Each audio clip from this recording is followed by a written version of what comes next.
From Viking halls to the cities of the future, terrain buffs will love our foreground hub.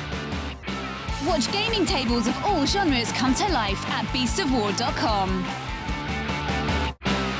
It's time for 28mm World War II action. Will you recreate history or reshape it your way? On the Bolt Action Hub at beastsofwar.com.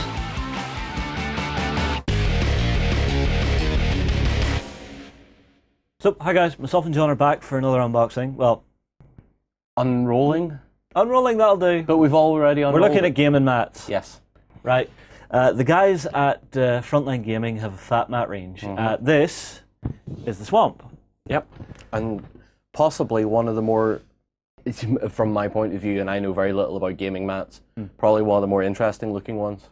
Yeah, well, you've got more sort of feature details and stuff. Hang on, Yep. let me call it up on camera here.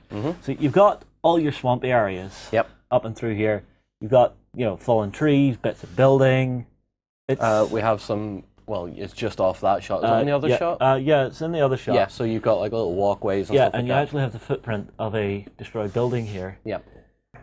But a gaming mat's nothing without terrain. Exactly. So we've picked out some stuff that we had sitting around the office to actually lay out and see how it looks on the table. So Yeah. I'll grab a couple of bits here. And if you do the same, John. Yes. So we're just going to do a roughshod military compound that you would expect to just see prefabricated and dropped in to, well, a swamp. Yes, because that is the theme of the mat. So Yes. There you go. It's a Yes. swamp.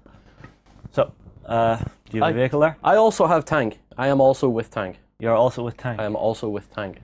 Well, I mean, like, seeing the front gates here, it kind of works. Yeah, well, it works because A, the terrain looks prefab and dropped in. B, because it's painted a dark green. Yeah, so it actually feels as if it would be camouflaged within the area. I don't know, John. What do you think? What do you think of these mats? Are they worthwhile?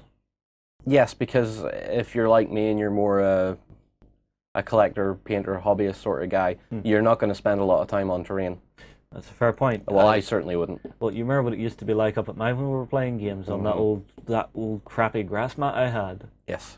You know, being able to roll something like this out is a hell of a lot better. Yeah, it's instantly aesthetically more pleasing than what we mostly all started out with, which was a couple of books piled on top of each other and something to represent a bridge. A couple of Pringles tins, which kept accidentally getting moved. Yes, and emptied. Yeah. I think the way things are going, these are going to be good. You know, for events and tournaments and stuff, it's going to be very good. Yep. Because if you had, say, 12 people at a tournament, half a dozen of these rolled out onto your tables, put in your terrain, you're done. Pretty much. You're done, and it looks better than most of what you would see at.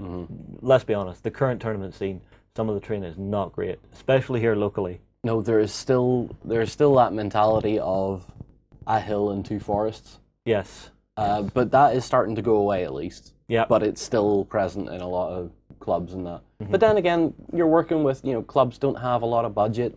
True, true. But I mean, like, I remember when we were living in England, some of the clubs built incredible custom tables, you know, big sweeping vistas of hills and stuff. Yep.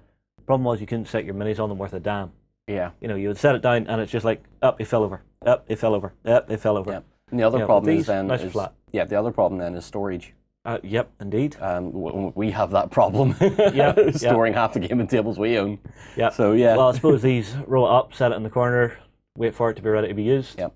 You know, that and the actual bags have little tags on them, so you can very quickly rummage through and go, no, tag, yes, that's the one I want. Roll it out, job done. Yeah, exactly.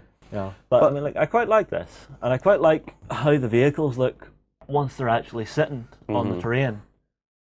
Because it actually looks like somewhere the Imperial Guard would be, you know, out fighting about. Yeah. You know, maybe Catachan Jungle? Catachan? Yeah. Yeah. I was about to say Jungle. Jungle? Yeah. Well done. Yeah, no, it's Catachan. Tied my tongue up for some reason. Don't know why.